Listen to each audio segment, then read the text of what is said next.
Kia ora koutou katoa and good afternoon. First up this afternoon, I'm pleased to announce that a public event will be held on Parliament's lawn on Tuesday, December 13, to celebrate our Rugby World Cup winning Black Ferns. The Government will partner with the Wellington City Council and New Zealand Rugby to host the event. This will be an opportunity for New Zealanders to meet, mingle and celebrate with our World Cup winning Black Ferns, similar to events previously hosted for the All Blacks and Silver Ferns.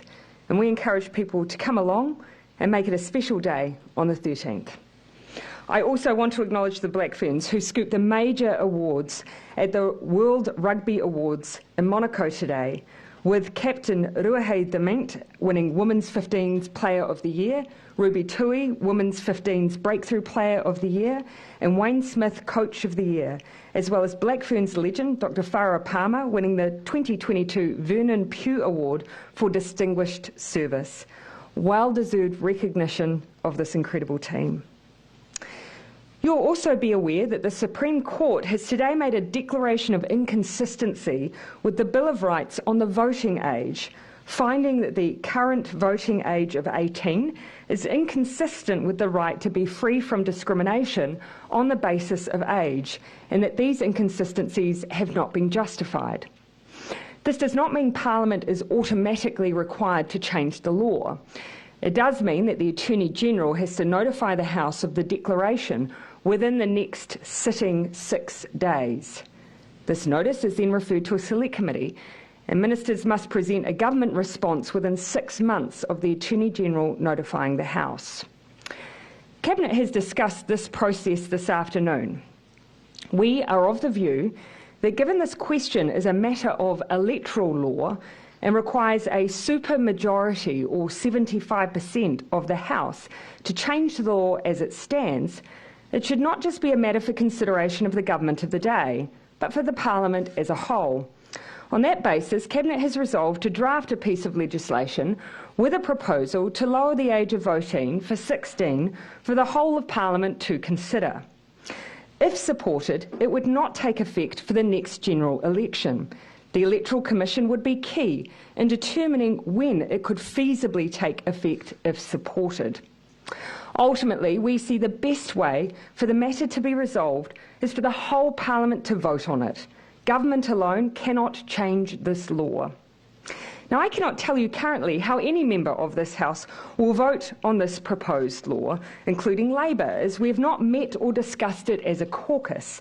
What I can tell you is that this is a matter where I hope parties feel that they're able to have an open debate and discussion that isn't based on politics, but on their own values and principles. Now, to the week ahead. I'm in the House on Tuesday and Wednesday, before heading to Hamilton on Thursday, and then on to the Chatham Islands on Friday. On Wednesday, I'm meeting with the Director General of the World Trade Organisation. It follows my trade mission with a delegation of New Zealand businesses to Vietnam last week, during which we secured an upgrade to our free trade agreement with the Association of Southeast Asian Nations in Australia. 2023 is going to be tough for the entire world. New Zealand is no exception. Central banks around the world are all downgrading their growth forecasts, and the IMF issued a grim warning to APEC leaders this weekend around rapidly slowing growth. Now, I can tell you that many of the conversations I have had with other leaders recently have been about the fragility of the global economy. That's why we're placing greater emphasis on ensuring the fundamentals of our economy are strong.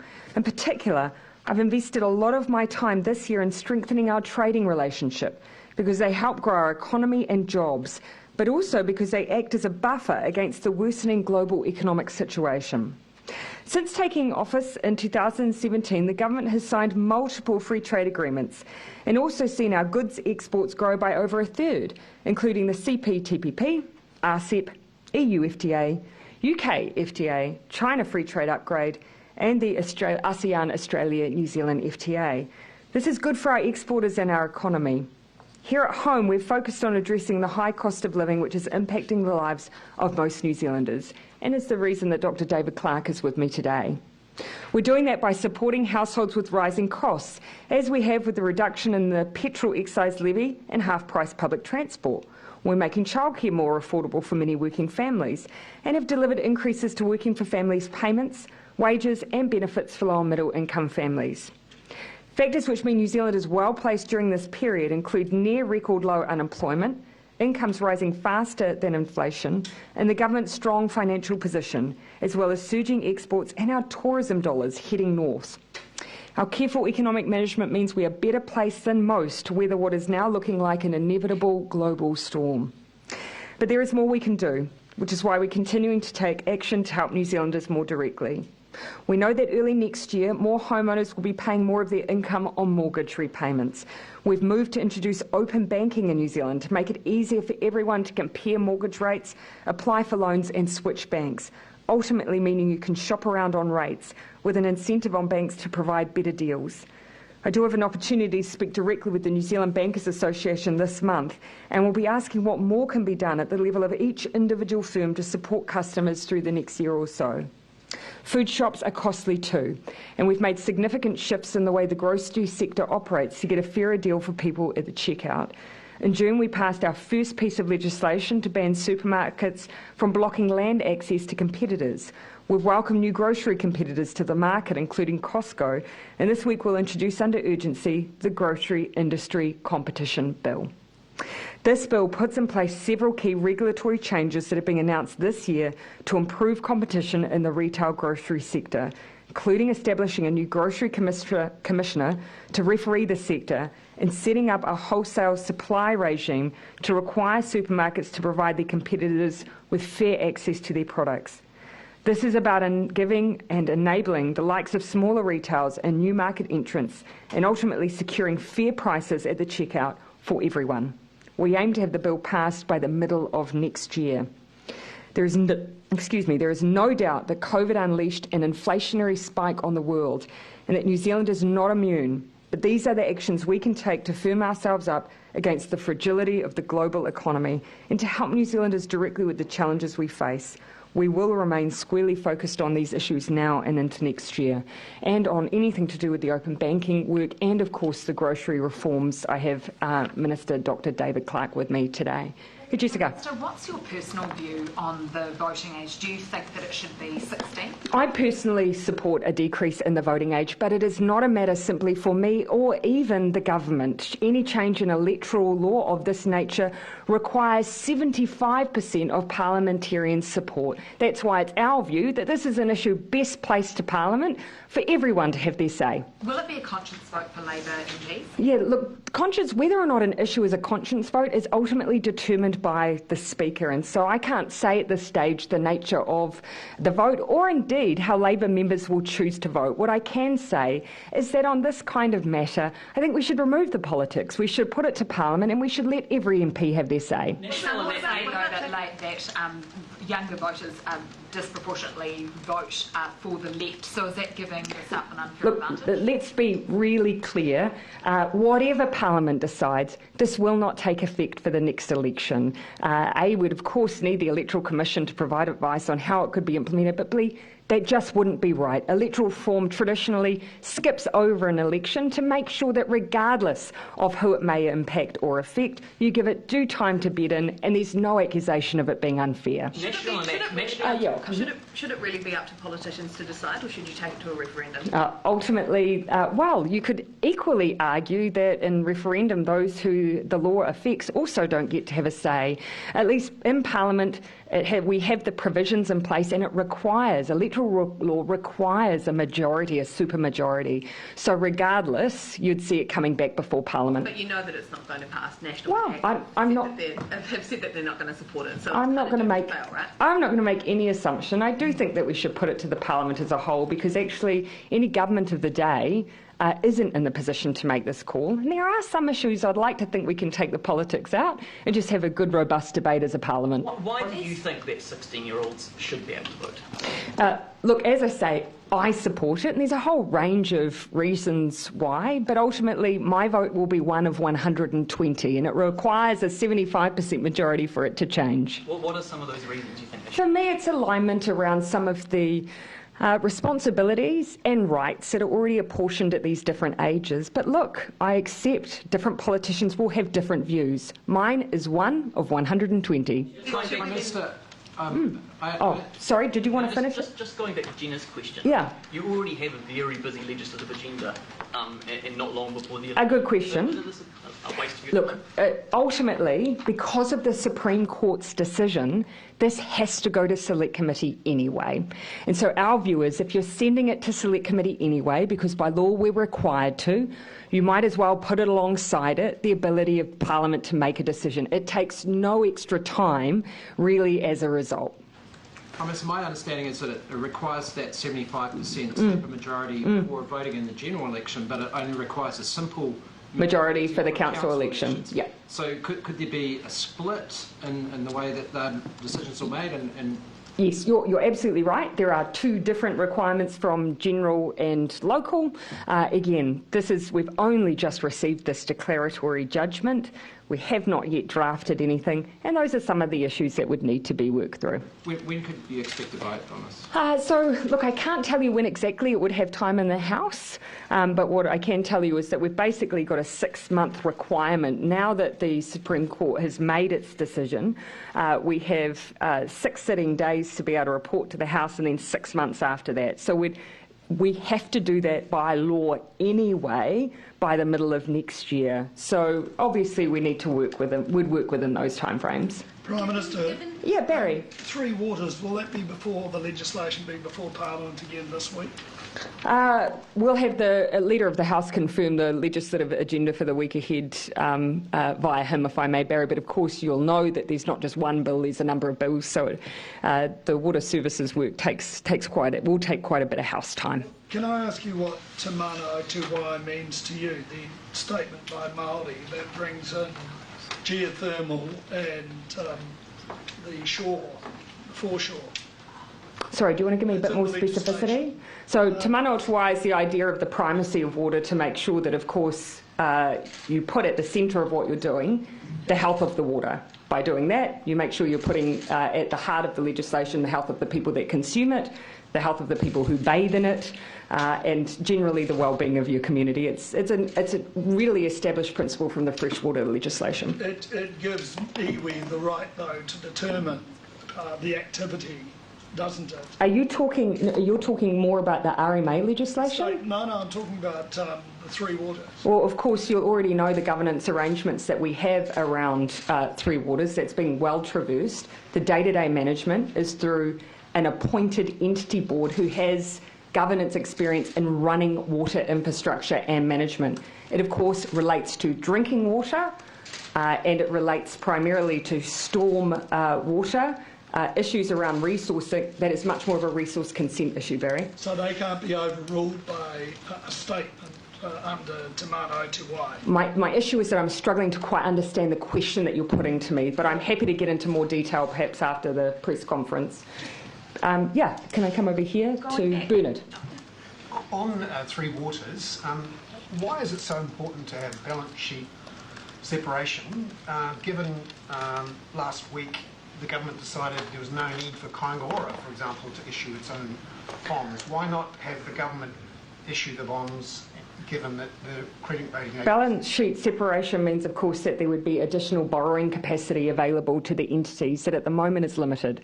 And so that then reduces the efficiency of some of the decisions that are being made. So it may be that there is a capital project that an entity needs to borrow for and invest in, but there may be limitations to the amount of borrowing that they're able to take on. And it may mean then that they cut down their investment into 3 or 4 parts, which may increase the overall cost and reduce the efficiency of the investment. The ratings agencies assume it's backed by the Crown anyway. You're simply paying extra, as Kaingaora did, to have balance sheet separation. Or I wouldn't argue that we're paying more. Ultimately, this sits separately, of course, from the Crown. We've argued that consistently. We are not centralising the assets of Three Waters. These remain as assets for local communities. They even have a public shareholding in these assets. So I would just argue the premise of that question. Prime Minister. Given the voting age issue is now tied to the Supreme Court saying as it currently stands, it's inconsistent with the freedom from discrimination. Yeah, it's not necessarily tied because you're not forced simply by the ruling to change the law, just to be clear. Yeah, the issue now has that element in it, though, right? So why not give the legislation at least the trajectory to potentially pass before the election? Well, look, to be absolutely clear, practice with electoral reform is always to push past, for the most part, where it affects rights in that way. Tends to be to come into effect beyond the most immediate electoral cycle, and that's understandable. No one wants to run the accusation that you're making changes to electoral law to benefit any particular party or government. That wouldn't be right. And actually, for the most part, it often wouldn't be good practice because it does take time to bed in and make a law change of that nature. Yeah. Prime Minister, can I? Yeah. How far did Cabinet go in discussing a potential referendum on this? Look, our most immediate response was, of course, we have these requirements. Now that the Supreme Court has made this decision, we have a requirement as a government and as a parliament to fulfil several steps. And so the most natural response in our view was to give Parliament an additional opportunity alongside those steps to share their view. So rather than just having a debate, they can have a vote. That's essentially what we're tacking on.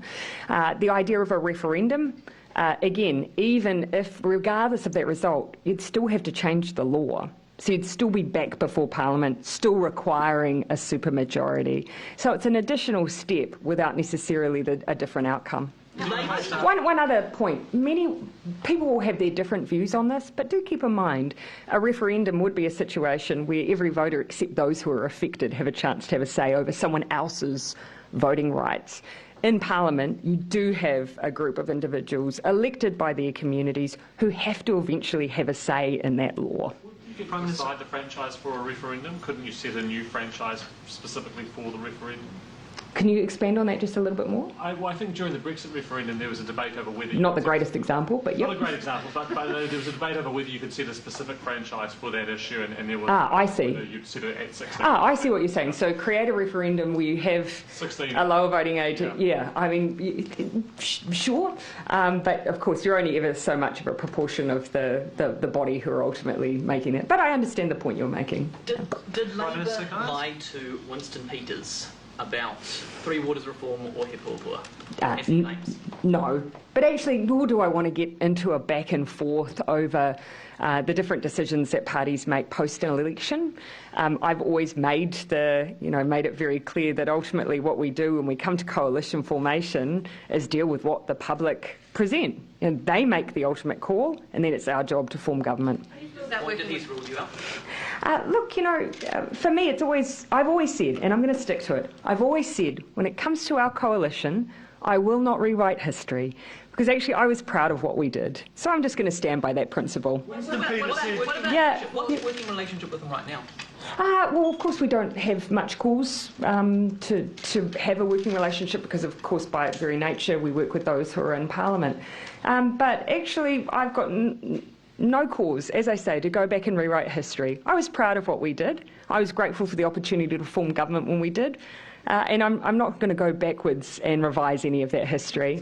Barry? Winston Peters said you can't be trusted. Do you find that offensive? Oh, look, lots of politicians say lots of things about one another. I know that I'm just going to maintain the ground that I've always stated on our coalition with New Zealand First. I was proud of what we did. I'm not rewriting history. Could you work with him again from your perspective? You've of course seen me say many times, I'd like to think I've got now a history that demonstrates that I can work with a range of different people, and I stand by that. Do you know you had a question? Same question. Yeah.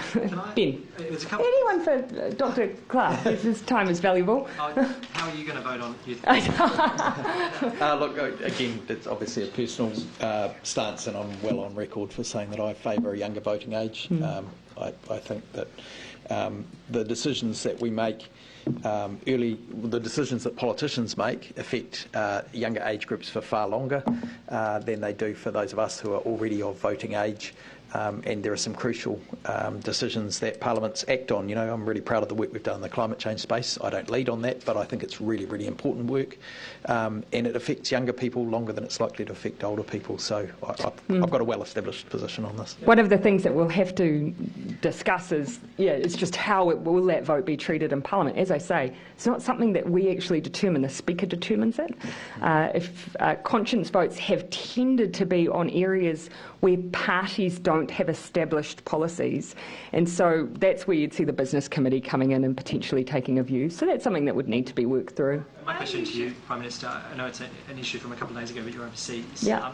Do you think National's youth crime policy of putting 10-year-olds in ankle bracelets will be popular with New Zealanders? And do you think it sets the stage for an election campaign that could be who can be tougher on crime? I certainly would hope not, because actually what I've always hoped when it comes to debate around issues like crime and law and order, no one supports increases in crime. No one wants to see young people engaging in criminality. The only debate should be what works. And we know, because history's told us, boot camps don't work. They have an incredibly high reoffending rate. In some cases, they simply make those young people faster and better organised. So let's come back to what works and what reduces the number of victims we have in this country. Today, National put out a press release calling about the reduction in prison population like it's a bad thing. Do you think that having less people in prison is good or bad? I want fewer people's victimised. I want fewer crimes committed. I want fewer communities affected by crime. And all, unfortunately, I've seen today coming from the National Party. Today I see parents being blamed. Last week it was teachers. A few weeks ago, low-income people were called bottom feeders. I want us to talk about solutions, not blaming those, particularly sometimes those who have the least power over these situations. What do you think of him calling wraparound services kumbaya and mush? Well, I would just suggest to him that he looks at the evidence. Again, let's come back to what works and what makes a difference. And I think people would find it refreshing if for once they saw politicians not trying to outbid each other on policy, but just doing what works.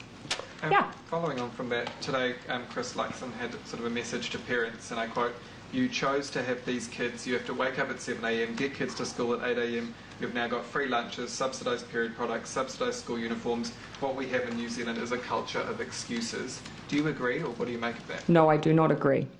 And what do you make of those comments? As I say, and we've heard people called bottom feeders, we've heard teachers blamed, now we hear parents blamed. There is no doubt that for a small group of young people, we have an issue that we need to make sure we address so we stop harm being done to our smaller retailers. Does that mean that the world is as simple as it is in the National Party's view? No, it's not. And that's why they are failing to respond to the challenge, because their worldview is incredibly simple. Mr. Luxon understands some of the challenges that... Oh yeah, I'll let you finish. Just Yeah. following on from that, is it fair to use terminology like "you chose to have these kids"? Again, I think that it is a very simple view of the world. Look, no one questions the fact that, taking responsibility for situations and issues, of course, that's a centrepiece of any government and any policy, of course. But it is vastly oversimplified to make the kind of arguments that we see the National Party make.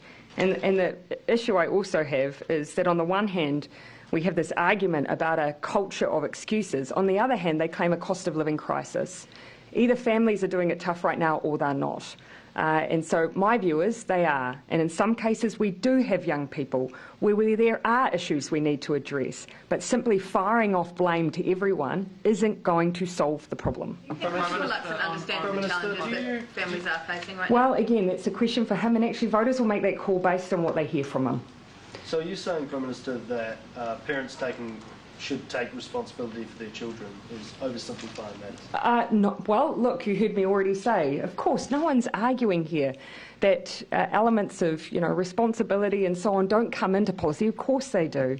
But just making an argument that that is the solution to every issue that we currently face won't fix the issues. Making an argument that food in schools and period products shouldn't exist doesn't fix an issue. We've actually got to get to the nub of it. It exists. Now it's about addressing it. That's what we're focused on, rather than slogans, blame, and policies that, frankly, have not worked in the past. When you say addressing it, do you mean fixing it? Yeah, absolutely. I mean, look, do you get a 100% success rate around every intervention? No, you don't. But we certainly know which ones have a higher chance of working. We know it because we're rolling them out in parts of the country now, and we are seeing re-engagement in education, re-engagement with employment.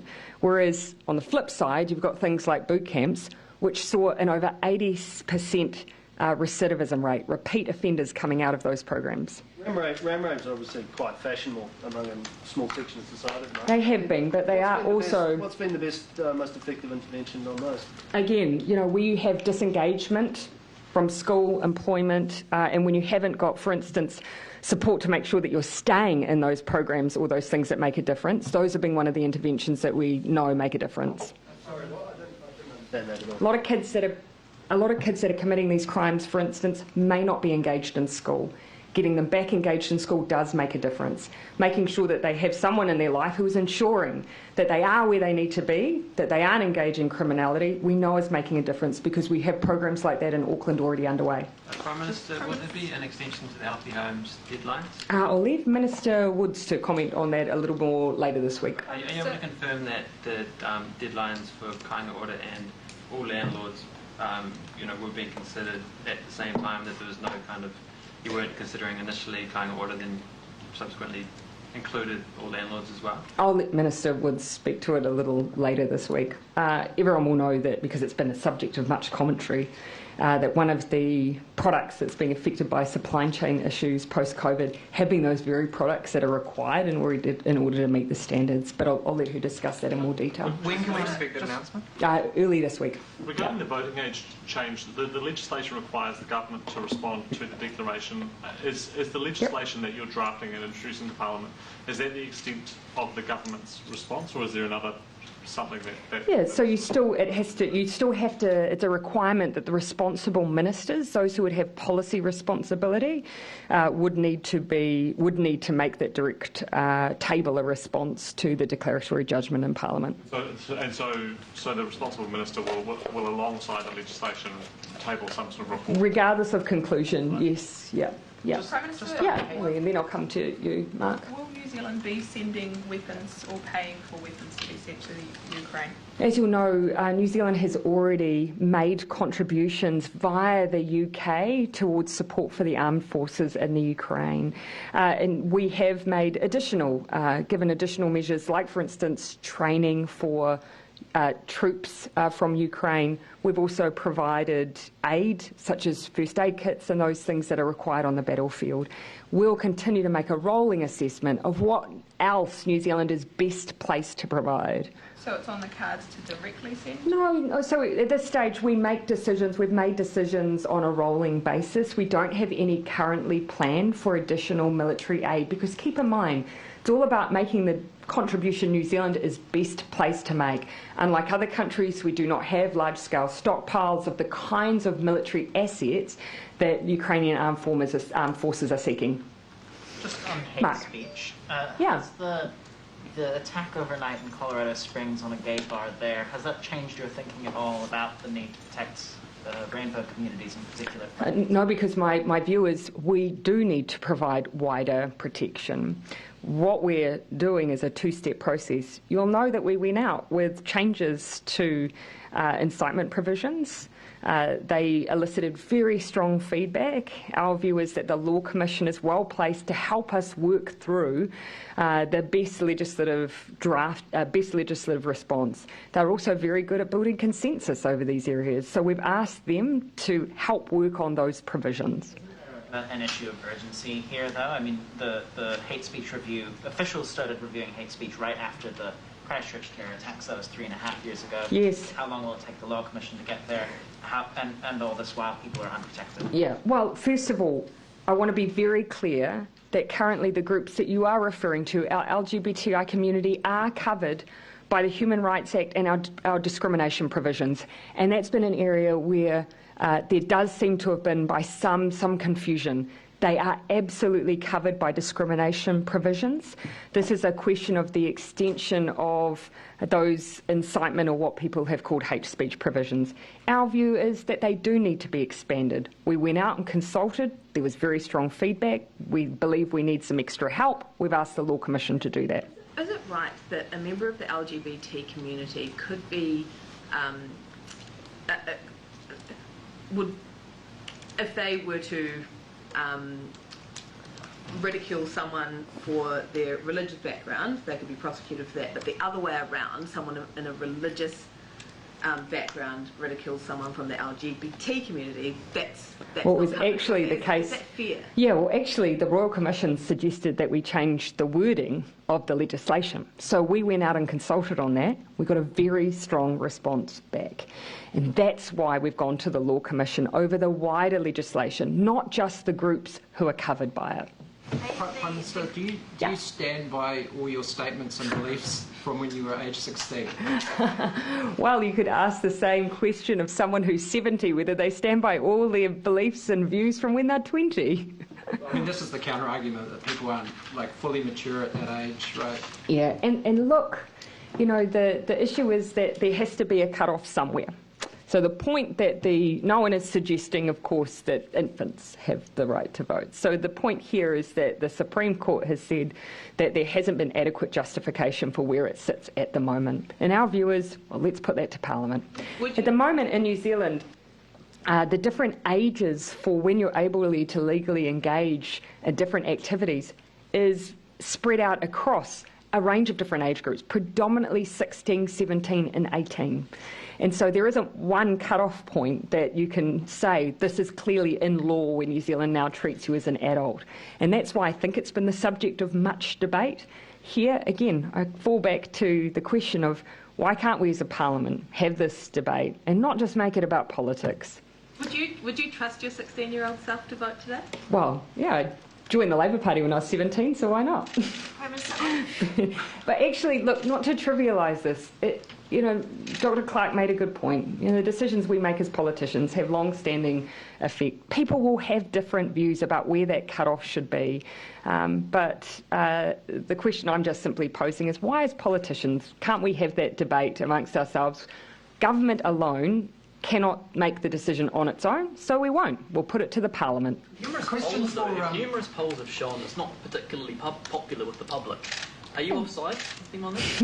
Well, I think ultimately all I'm suggesting is that the people that the New Zealand public elected have a say. That's what we're proposing. On the Blackburns, yeah, okay, and then I'll finish. Some talk about a parade happening, obviously, the Blackburns, there was some talk initially about there being a parade. What's happened with that? Ultimately, my understanding is that what's been proposed here was in consultation with the Blackburns and New Zealand Rugby. So. On rural healthcare, would you be interested in having a relook at rural medical schools? So the question for me is, what can we do to ease the pressure on our primary health workforce? Because there is no question that over a number of years we've seen that pressure increase. We need more GPs entering into the field. And so New Zealand is a relatively small country. A lot of the debate around whether or not we have an additional medical school came around the question of, can New Zealand support having an extra medical school? For me, taking a step back and saying, let's fund more GP places, which is what we've done. Let's increase when we've asked GPs in primary practice to do more. Let's make sure we fund them for that, and we did that during COVID. And generally, what can we do to incentivise GPs entering into the field? And so that's where we've been making a number of changes, including paying trainee GPs more. A question for and then I might finish up there. Question from Minister Clark. Great, excellent, Minister Clark. On inflation and margins, profit margins, their role in inflation, which this grocery legislation is partly aimed at. The research overseas shows that margin increases have been a major factor in the rise in inflation globally. Should the government and or the Reserve Bank do more research into the scale of the profit margin expansion as one of the major reasons for inflation? I think one of the things that we I can't. I mean, some of this more properly sits with the Minister of Finance, but I'm happy to talk about the change that we're making in the grocery sector, because I think it will actually put a whole lot more light on what's going on with profit margins. I mean, the regulatory backstop that we're setting up and empowering with this, triggering with this grocery sector bill is unprecedented. It's really significant, and in the bill are some triggers for the Grocery Commissioner to decide whether to intervene in the market and put some regulatory imposition on the duopoly, including things that go to price quality regulation, non-discriminatory pricing and the like. Now, all of that would affect margins quite directly.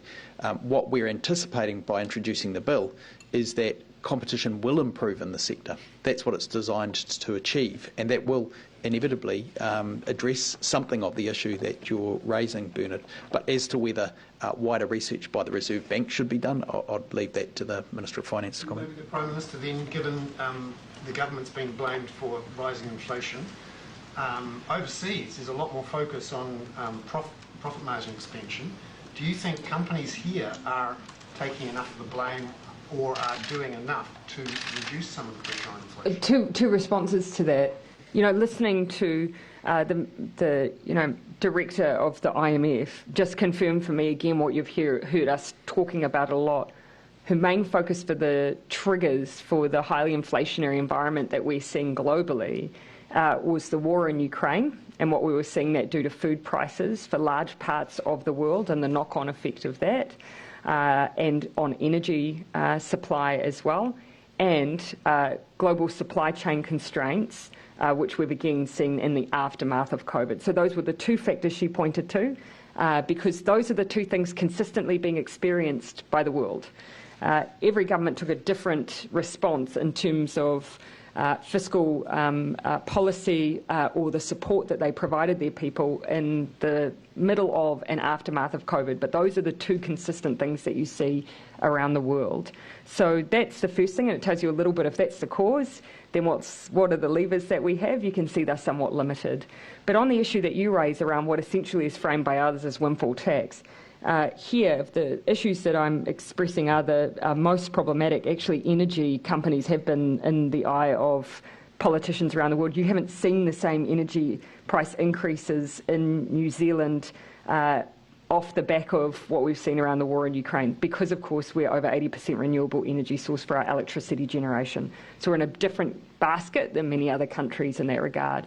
But again, that's not to say that we don't take an eye on more of some of the systemic problems we have, and cost of food in New Zealand predated the issue around the war in Ukraine. So that's why we're looking squarely on that issue. Except on that energy issue, though, there's a report out last week which said that the electricity companies, the government being 51% owner of 3 of the 4 big ones, have profited and in fact paid much larger dividends than their profits over the last 8 years. 8 years. Again, here we're talking the windfall tax around the war in Ukraine. So, yeah.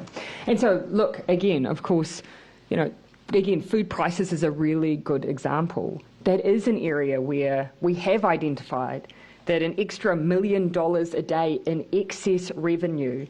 Now, what you're asking me is, do you deal with that by somehow creating windfall tax on those companies, or do you actually do something that will make products cheaper for consumers? We're doing the latter. We want a grocery shop to be cheaper for New Zealanders. That's why we're getting to the heart of the problem. Thanks, everyone.